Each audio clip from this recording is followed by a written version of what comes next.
നമസ്കാരം എല്ലാവർക്കും gadgets on മലയാളത്തിലേക്ക് സ്വാഗതം. അപ്പോൾ ഇന്നത്തെ വീഡിയോയിൽ നമ്മൾ നോക്കാൻ പോകുന്നത് 5 നിങ്ങൾക്ക് അറിഞ്ഞുകൂടാത്ത വാട്സപ്പിലെ ട്രിക്കുകളും ഹിഡൻ ഫീച്ചേഴ്സുമാണ്. നമ്മൾ എല്ലാവരും വാട്സപ്പ് യൂസ് ചെയ്യാറുണ്ട്. വാട്സപ്പ് 24 മണിക്കൂർ യൂസ് ചെയ്യുന്നവരാണ്. അപ്പോൾ നിങ്ങൾക്ക് ഉറപ്പായിട്ട് ഈ ഫീച്ചേഴ്സ് എല്ലാം ഇഷ്ടപ്പെടുമെന്ന് തന്നെ കരുതാണ്. സോ വീഡിയോ സ്റ്റാർട്ട് ചെയ്യുന്നതിന് മുന്നേ നിങ്ങൾ എൻ്റെ ചാനൽ സബ്സ്ക്രൈബ് ചെയ്തിട്ടില്ല എന്നുണ്ടെങ്കിൽ ഒന്ന് സബ്സ്ക്രൈബ് ചെയ്യുക. അതോടൊപ്പം തന്നെ നിങ്ങളുടെ നോട്ടിഫിക്കേഷൻ ബെല്ല് ക്ലിക്ക് ചെയ്തതിന് ശേഷം ഓൾ എന്ന ഭാഗം എനേബിൾ ചെയ്തിട്ടിരിക്കുക. ഇപ്പോൾ സബ്സ്ക്രൈബർ ആയിട്ടുള്ളവരാണെന്നുണ്ടെങ്കിൽ നോട്ടിഫിക്കേഷൻ ഒന്നുകൂടി എനേബിൾ ചെയ്തിട്ട് ഓൾ എന്ന ഭാഗം ക്ലിക്ക് ചെയ്യുക. കാരണം പലർക്കും നോട്ടിഫിക്കേഷൻ വരുന്നില്ല എന്നുള്ളൊരു പ്രശ്നമുണ്ട്. അതുകൊണ്ട് തന്നെ എപ്പോഴും നോട്ടിഫിക്കേഷൻ ഓൾ എന്ന് പറഞ്ഞ സാധനത്തിൽ ക്ലിക്ക് ചെയ്താൽ മാത്രമേ നോട്ടിഫിക്കേഷൻ വരത്തുള്ളൂ. അപ്പോൾ ആദ്യം തന്നെ നിങ്ങളുടെ പല കൂട്ടുകാരും എന്താ പറയുക, നമ്മൾ ചാറ്റ് ചെയ്യുന്ന സമയത്ത് നമ്മുടെ ചാറ്റ് കണ്ടോ ഇല്ലേ എന്ന് അറിയാണ്ടിരിക്കാൻ വേണ്ടി റീഡ് റെസിപ്റ്റ് ഓഫ് ആക്കി വയ്ക്കാറുണ്ട്. അങ്ങനെ റീഡ് റെസിപ്റ്റ് ഓഫ് ആക്കി വെച്ചതിന് ശേഷം നമ്മുടെ ചാറ്റ് മൊത്തം നോക്കുകയും ചെയ്യും. പക്ഷെ നമ്മൾ വിചാരിക്കും അവർ നോക്കുന്നില്ല എന്നുള്ളത്.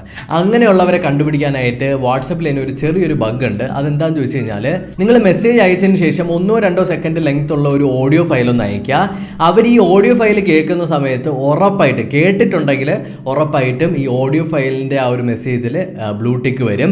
അപ്പോൾ നിങ്ങൾക്ക് മനസ്സിലാക്കാം ഇവർ കണ്ടിട്ടുണ്ട് എന്നുള്ളത്. അപ്പോൾ റീഡ് റെസിപ്റ്റ് ഓഫാക്കി വെച്ച് കിടന്ന് വിലസുന്ന വീരന്മാരെയൊക്കെ നമുക്ക് തൂക്കാൻ പറ്റും. അടുത്ത ഫീച്ചർ എന്താണെന്ന് ചോദിച്ചു കഴിഞ്ഞാൽ, നമ്മൾ വാട്സപ്പിൽ ഓഡിയോസ് അയക്കാറുണ്ട്. അതിൻ്റെ അകത്ത് നിങ്ങൾ ഓഡിയോ എന്താ പറയുക, ഒരു 1-2 മിനിറ്റുള്ള ഓഡിയോ റെക്കോർഡ് ചെയ്യുന്ന സമയത്ത് ജസ്റ്റ് റെക്കോർഡ് ചെയ്തതിന് ശേഷം ഒന്ന് ബാക്ക് ബട്ടൺ അമർത്തി കഴിഞ്ഞിട്ട് വീണ്ടും ആ ചാറ്റ് എടുത്തു കഴിഞ്ഞാൽ നിങ്ങൾ ഈ റെക്കോർഡ് ചെയ്ത ഓഡിയോ നിങ്ങൾക്ക് പ്ലേ ചെയ്ത് നോക്കാനായിട്ട് പറ്റും. അല്ലാണ്ട് ഡയറക്റ്റായിട്ട് സെൻഡ് ചെയ്യുന്നതിന് പകരം നിങ്ങൾ എന്താണോ റെക്കോർഡ് ചെയ്തത് അതൊന്ന് ഒന്നുകൂടി വെരിഫൈ ചെയ്യാനായിട്ട് പ്ലേ ചെയ്ത് നോക്കാനായിട്ട് പറ്റും. വളരെ അടിപൊളി ഫീച്ചറാണ്. പക്ഷെ ആർക്കും അറിഞ്ഞുകൂടാ. പലതവണ നമ്മുടെ കൈ തട്ടിയിട്ടൊക്കെ ഇതേപോലെ വന്നിട്ടുണ്ട്, പക്ഷെ നമ്മൾ ശ്രദ്ധിച്ച് കാണത്തില്ല. സോ ഉറപ്പായിട്ടും യൂസ്ഫുൾ ആണ്. നമുക്കറിയാം, നമ്മൾ ഫോണ് സൗണ്ടിലാക്കി കഴിയുന്ന സമയത്ത് എന്താ പറയുക, നമ്മൾ മെസ്സേജ് അയക്കുമല്ലോ. മെസ്സേജ് അയക്കുമ്പം ടിങ് ടിങ് എന്ന് പറഞ്ഞിട്ട് നമ്മുടെ വാട്സപ്പിൽ മെസ്സേജ് പോകുന്ന ഒരു ശബ്ദം ഉണ്ടല്ലോ, ഭയങ്കര അനോയിങ് ആയിട്ടുള്ള ശബ്ദം. അപ്പോൾ നിങ്ങൾക്ക് ഇത് ഓഫ് ചെയ്യണമെന്നുണ്ടെങ്കിൽ ഫോൺ മൊത്തത്തിൽ സൈലൻറ്റിലാക്കണം. ഫോൺ മൊത്തത്തിൽ സൈലൻ്റ് ആക്കി കഴിഞ്ഞാൽ നിങ്ങൾക്ക് കോളോ ഒന്നും തന്നെ റിസീവ് ആവത്തില്ല. അപ്പോൾ അതിന് പകരമായിട്ട് നിങ്ങൾക്ക് വാട്സപ്പിൻ്റെ സെറ്റിങ്സിലേക്ക് പോയിട്ട് ഓഡിയോ സെറ്റിങ്സ് നോക്കിക്കഴിഞ്ഞാൽ കോൺവെർസേഷൻ ടോൺ എന്ന് പറഞ്ഞിട്ട് ഒരു സാധനം അവിടെ കാണും. അത് ഡിസേബിൾ ചെയ്ത് കഴിഞ്ഞാൽ ഈ മെസ്സേജ് അയക്കുന്ന സമയത്ത് ഫിനിങ് എന്ന് പറഞ്ഞിട്ട് അടിക്കുന്ന ആ ഒരു സൗണ്ട് മാറിക്കിട്ടും. സോ അത് നിങ്ങൾക്ക് ഭയങ്കര യൂസ്ഫുൾ ആവും പല സിറ്റുവേഷൻ. ഫീച്ചേഴ്സൊക്കെ നിങ്ങൾക്ക് ഇഷ്ടപ്പെട്ടിട്ടുണ്ടെങ്കിൽ ഉറപ്പായിട്ടും എൻ്റെ ചാനൽ സബ്സ്ക്രൈബ് ചെയ്യുക. തൊട്ടടുത്ത് വരുന്ന ബെല്ലൈക്കൺ എനേബിൾ ചെയ്ത് ഓൾ എന്ന് പറഞ്ഞ നോട്ടിഫിക്കേഷനും കൂടി എനേബിൾ ചെയ്യുക. ഇനിയുള്ള ഫീച്ചർ എന്ന് പറയുന്നത് ഭയങ്കര ഹൈലൈറ്റഡ് ആയിട്ടുള്ള ഫീച്ചറാണ്. നിങ്ങളുടെ സ്മാർട്ട് ഫോൺസിലെല്ലാം ഗൂഗിൾ കീബോർഡ് കാണും. നമ്മുടെ ഗൂഗിൾ കീബോർഡ് വെച്ച് തന്നെ നമ്മുടെ ഫേസ് കട്ടിലുള്ള സ്റ്റിക്കേഴ്സ് നമുക്ക് ക്രിയേറ്റ് ചെയ്യാനായിട്ട് പറ്റും. നമ്മുടെ ഗൂഗിൾ കീബോർഡ് ഓപ്പൺ ആക്കുക. ഗൂഗിൾ കീബോർഡ് ഓപ്പൺ ആക്കിയിട്ട് അവിടെ സ്റ്റിക്കറിന്റെ ഒരു ഭാഗമുണ്ട്. സ്റ്റിക്കറിന്റെ അവിടെ ക്ലിക്ക് ചെയ്തതിന് ശേഷം അവിടെ ഒരു പ്ലസ് ഐക്കൺ കാണാൻ പറ്റും. ആ ഒരു പ്ലസ് ഐക്കൺ ക്ലിക്ക് ചെയ്യുക. ക്ലിക്ക് ചെയ്യുന്ന സമയത്ത് യുവർ മിൻസ് എന്ന് പറഞ്ഞിട്ട് ഒരു സാധനം കാണാൻ പറ്റും. അവിടെ ക്ലിക്ക് ചെയ്ത് കഴിഞ്ഞാൽ നമ്മുടെ ഫേസ് വെച്ച് നമുക്കൊരു ഫോട്ടോ എടുക്കേണ്ടി വരും. ഫോട്ടോ എടുത്തു കഴിഞ്ഞാൽ നിങ്ങളുടെ ഫേസ് ഷേപ്പിലുള്ള ഒരു ആനിമോജി പോലെയുള്ള സ്റ്റിക്കേഴ്സ് നമുക്ക് അവൈലബിൾ ആയിട്ട് വരും. സോ നിങ്ങളുടെ കൂട്ടുകാർക്കൊക്കെ ഈ സ്റ്റിക്കേഴ്സൊക്കെ അയച്ച് നിങ്ങൾക്ക് കുറച്ചുകൂടി വ്യത്യസ്തനാവാനായിട്ട് പറ്റും. നമ്മുടെ കൂട്ടുകാരൊക്കെ നമുക്ക് മെസ്സേജ് അയക്കാറുണ്ട്. നമ്മുടെ ലവേഴ്സ് ആയാലും എല്ലാവരും നമുക്ക് മെസ്സേജ് അയക്കാറുണ്ട്.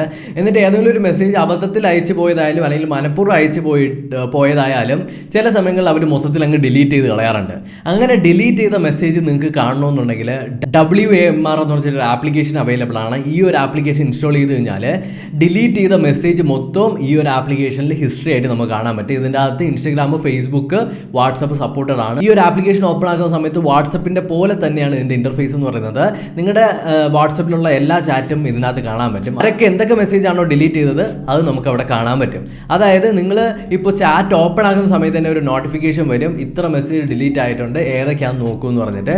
സോ ഒരു അടിപൊളി ആപ്ലിക്കേഷനാണ്. നിങ്ങൾക്ക് അയച്ച മെസ്സേജ് ഡിലീറ്റ് ചെയ്ത് കളയുന്ന വീരന്മാരെയൊക്കെ വീണ്ടും തൂക്കാനായിട്ട് പറ്റും. അടുത്ത ആപ്ലിക്കേഷൻ എന്ന് പറയുന്നത് റിപ്ലൈ ബൈ ഗൂഗിൾ എന്ന് പറഞ്ഞ ആപ്ലിക്കേഷനാണ്. ഈ ഒരു ആപ്ലിക്കേഷൻ നിങ്ങൾ സെറ്റ് ചെയ്ത് വെച്ച് കഴിഞ്ഞാൽ നിങ്ങൾക്കിപ്പോൾ ഏതെങ്കിലും ഒരു മെസ്സേജ് നിങ്ങളുടെ ഏതെങ്കിലും ഒരു കൂട്ടുകാരിൽ നിന്ന് വരികയാണ്, അല്ലെങ്കിൽ നിങ്ങളുടെ ഏതെങ്കിലും ഒരു ഫ്രണ്ടിൽ നിന്നോ ഓഫീസിൽ നിന്നോ എങ്ങനെയൊക്കെ വന്നു കഴിഞ്ഞാലും നിങ്ങൾക്ക് ആ ഒരു മെസ്സേജ് നോക്കാണ്ട് തന്നെ നിങ്ങൾക്ക് റിപ്ലൈ ചെയ്യാനായിട്ട് പറ്റും. നിങ്ങൾ മെസ്സേജ് ടൈപ്പ് പോലും ചെയ്യേണ്ട, ജസ്റ്റ് അവിടെ സജഷൻസ് വരും. Good, I am good. ഇപ്പോൾ ഹൗ ആർ യു എന്ന് ചോദിച്ചു കഴിഞ്ഞാൽ I am good, what about you, അങ്ങനെയൊക്കെ സജഷൻസ് വരും. സോ ആ സജഷൻസിൽ നിങ്ങൾ ക്ലിക്ക് ചെയ്ത് കഴിഞ്ഞാൽ ആ മെസ്സേജ് ഓട്ടോമാറ്റിക്കലി സെൻഡ് ആയിക്കോളും. സോ അത് അടിപൊളി ഫീച്ചറാണ്. നിങ്ങളിപ്പോൾ ആഹാരമൊക്കെ കഴിച്ചുകൊണ്ടിരിക്കുന്ന സമയത്ത് ആരെങ്കിലുമൊക്കെ മെസ്സേജ് അയച്ച് ഇൻസ്റ്റൻ്റ് ആയിട്ട് നിങ്ങൾക്ക് റിപ്ലൈ ചെയ്യണമെന്നുണ്ടെങ്കിൽ സെഷനിൽ നിന്ന് ഏത് മെസ്സേജ് ആണോ നിങ്ങൾക്ക് വേണ്ടത് അത് റിപ്ലൈ ചെയ്യാനായിട്ട് പറ്റും. ഭയങ്കര അടിപൊളി ആപ്ലിക്കേഷനാണ്. ഉറപ്പായിട്ടും ട്രൈ ചെയ്ത് നോക്കുക. ഇനിയുള്ളതാണ് നമ്മൾ അവസാനം പറയുന്ന കാര്യം. എൻ്റെ മോസ്റ്റ് ഫേവറേറ്റ് ആയിട്ടുള്ളൊരു സാധനമാണ്. എന്താണെന്ന് ചോദിച്ചു കഴിഞ്ഞാൽ, നമ്മൾ ഇപ്പോൾ ഒരാളടുത്ത് ഉദാഹരണം പറയുന്നത് നമ്മുടെ ലവറിൻ്റെ അടുത്ത് സംസാരിക്കുകയാണ്. പുള്ളിക്കാരി ഓൺലൈൻ എന്നായിരിക്കും കാണിക്കുന്നത്, പക്ഷേ ഒരു കാരണവശാലും നമ്മുടെ മെസ്സേജ് നോക്കാത്ത ഒരു സ്ഥിതിയൊക്കെ വന്നു കഴിഞ്ഞാൽ നമ്മൾ എന്താ ചെയ്യുന്നത്? ജസ്റ്റ് ഹലോ 100 വട്ടം ഹലോ എന്ന് ടൈപ്പ് ചെയ്ത് അയക്കും. ആ ഒരു എന്താ പറയുക ഹാർഡ് വർക്ക് മാറ്റാനായിട്ട് ഒരു ആപ്ലിക്കേഷൻ ഉണ്ട്. ഈ ഒരു ആപ്ലിക്കേഷൻ നമ്മൾ എനേബിൾ ചെയ്ത് കഴിഞ്ഞാൽ സൈഡിലായിട്ട് ഒരു പ്ലസ് ഐക്കണും മൈനസ് ഐക്കണും ഒരു പ്ലേ ബട്ടണും വരും. അതിനകത്ത് പ്ലസ് ഐക്കൺ ക്ലിക്ക് ചെയ്ത് കഴിഞ്ഞാൽ 1 2 3 4 എന്നൊക്കെ പറഞ്ഞിട്ട് ഓരോ ഐക്കൺ വരും. ഇത് എന്ത് വേർഡാണോ നിങ്ങൾക്ക് അടിക്കാനായിട്ടുള്ളത് അതിൻ്റെ ഭാഗത്ത് ഇത് സെറ്റ് ചെയ്ത് വെച്ചതിന് ശേഷം ആ പ്ലേ ബട്ടൺ ഒന്ന് പ്രസ് ചെയ്ത് കഴിഞ്ഞാൽ ഓട്ടോമാറ്റിക് ആയിട്ട് ഇതിങ്ങനെ അയച്ചുകൊണ്ടിരിക്കും. ഇപ്പോൾ ഹെലോ എന്നാണ് നമ്മൾ സെറ്റ് ചെയ്യുന്നതെന്നുണ്ടെങ്കിൽ ഹെലോ എന്ന് പറഞ്ഞിട്ട് അവസാനം ആ മൂദേവി ആ മെസ്സേജ് നോക്കുന്നത് വരെ ഇത് അയച്ചുകൊണ്ടിരിക്കും. സോ അടിപൊളി ഫീച്ചറാണ്. നിങ്ങൾക്ക് ആരെങ്കിലുമൊക്കെ ശല്യപ്പെടുത്തണമെന്നുണ്ടെങ്കിൽ, ഇപ്പോൾ ഉദാഹരണം എൻ്റെ കാര്യത്തിലാണെങ്കിൽ ഞാൻ ഏതെങ്കിലുമൊക്കെ പ്രൊമോഷൻ ചെയ്തതിന് ശേഷം അവന്മാർ പൈസ തരേണ്ട സാഹചര്യം പറഞ്ഞ സമയത്ത് മെസ്സേജ് ഒന്നും നോക്കൂല, ഒരു കാരണവശാലും നോക്കൂല. അങ്ങനെയുള്ളവർക്ക് 8ൻ്റെ പണി കൊടുക്കാനുള്ള ആപ്ലിക്കേഷനാണ് ഇത്.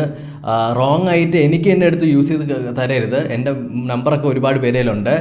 നിങ്ങളുടെ ജീവിത പ്രശ്നമാണ്, ഒരു ലവർ മെസ്സേജിന് റിപ്ലൈ തന്നില്ല, അവൾ ഓൺലൈൻ ആണെന്നുണ്ടെങ്കിൽ അത്യാവശ്യ ഘട്ടമാണ്. ആ സമയങ്ങളിലൊക്കെ നിങ്ങൾക്ക് ഉറപ്പായിട്ട് യൂസ് ചെയ്യാനായിട്ട് പറ്റുന്ന ആപ്ലിക്കേഷനാണ്. സോ ഇത്രയാണ് വാട്സപ്പിലുള്ള ഹിഡൻ ആയിട്ടുള്ള ഫീച്ചേഴ്സും ട്രിക്കുകളും എന്നൊക്കെ പറയുന്നത്. ഈ ട്രിക്കുകളെല്ലാം പുതിയതാണെന്ന് എനിക്ക് തോന്നുന്നുണ്ട്, അതുകൊണ്ടാണ് ഞാൻ നിങ്ങൾക്ക് ഷെയർ ചെയ്തത്.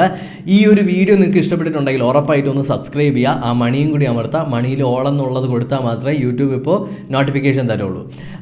കഴിഞ്ഞ ദിവസം 2-3 പേര് എൻ്റെ അടുത്ത് പറഞ്ഞിട്ടുണ്ടായിരുന്നു അവർക്ക് രാത്രി ഇട്ട വീഡിയോയുടെ നോട്ടിഫിക്കേഷൻ രാവിലെ 12 മണിക്കും 1 മണിക്കൊക്കെയാണ് വരണമെന്നുള്ളത്. സോ എന്തുകൊണ്ടോ യൂട്യൂബ് നമ്മളെയൊക്കെ ചതിച്ചുകൊണ്ടിരിക്കുകയാണ്. സോ അതൊന്ന് എനേബിൾ ചെയ്യുക, ഓൾ എന്നുള്ളത് എനേബിൾ ചെയ്തിട്ടിരിക്കുക, എന്നാൽ മാത്രമേ നോട്ടിഫിക്കേഷൻ വരത്തുള്ളൂ. അപ്പോൾ അടുത്തൊരു വീഡിയോയിൽ വീണ്ടും കണ്ടുവന്നായിരിക്കും. ബൈ.